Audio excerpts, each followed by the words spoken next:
2004 తర్వాత నియమితులైన రాష్ట్ర ప్రభుత్వ ఉద్యోగులకు పాత పెన్షన్ విధానాన్ని పునరుద్ధరించాలని కోరుతూ రాష్ట్ర ఉపాధ్యాయ సంఘ నాయకులు డిమాండ్ చేశారు. ఆదివారం కాకినాడలోని జిల్లా కలెక్టరేట్ వద్ద ఎస్టీయూ నాయకులు ధర్నా నిర్వహించారు.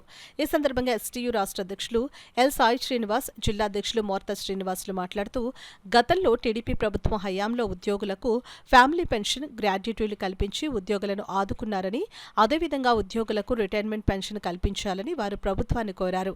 కూటమి ప్రభుత్వం ఇచ్చిన హామీ ప్రకారం సిపిఎఫ్ ను రద్దు చేసి ఓపీఎస్ ను పునరుద్ధరించాలని కోరారు. ఈ కార్యక్రమంలో ఎస్టీయూ జిల్లా ప్రధాన కార్యదర్శి Kusumanchi Kashi Vishwanath, P Dorababu, Nagireddy Sivaprasad, Satyanarayana, SS Pallamraju, P Ramakrishna, T Sampath Kumar, Krishnamraju తదితరులు పాల్గొన్నారు.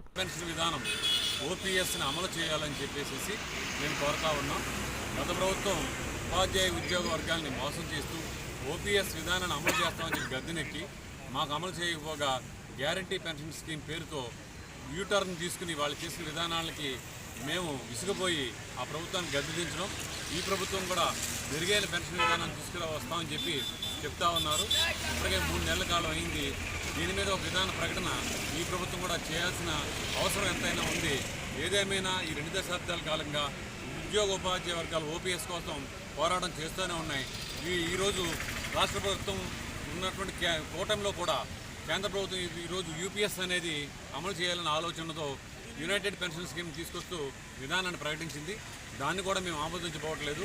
మా కాంట్రిబ్యూషన్ లేనటువంటి ఏకైక విధానం ఓపీఎస్ విధానాన్ని మాత్రమే మేము స్వాగతిస్తూ ఉన్నాం. దానివైపే మా ప్రయాణం ఉంటుంది. అప్పటి వరకు ఎస్టీయూగా మేము పోరాటం చేస్తూనే ఉంటాం. ఏమైనా ఓపీఎస్ విధానం తప్ప ఏ ప్రత్యామ్నాయ విధానాన్ని కూడా మేము ఆమోదించబోమని చెప్పేసి ఈ సందర్భంగా మేము ప్రభుత్వాన్ని హెచ్చరిస్తాం. మరి ఉద్యోగ ఉపాధ్యాయుల మీద మరి ఉంటుంది. మరి మేము అప్పటి నుంచి దశల వారీగా పోరాటం చేస్తున్నాము. ఆ పోరాటంలో భాగంగా మరి ప్రతి సంవత్సరం ఎస్టీయూ రాష్ట్ర సంఘం పిలుపు మేరకు మాకు పాత పెన్షన్ విధానాన్ని అమలు చేయాలనేసి మేము డిమాండ్ చేస్తూ ఉన్నాయి. అప్పుడు ప్రతిపక్షంలో ఉన్న పార్టీలు అలాగే గత ప్రభుత్వం కూడా మా ఉద్యమాలు చేసినప్పుడల్లా మేము మరి పాత పెన్షన్ విధానం అమలు చేస్తానని అనేసి అనేక హామీలు ఇవ్వడం జరిగింది. మరి 35 సంవత్సరాలు మరి సర్వీస్ చేసి మరి ఉద్యోగులకు మరి ఉద్యోగ భద్రత, మరి జీవన ప్రమాణాలు, ఉద్యోగ భద్రత కల్పించవలసిన అవసరం ప్రభుత్వానికి ఉంది. మరి సుప్రీంకోర్టు కూడా తీర్పులు ఇచ్చినాయి.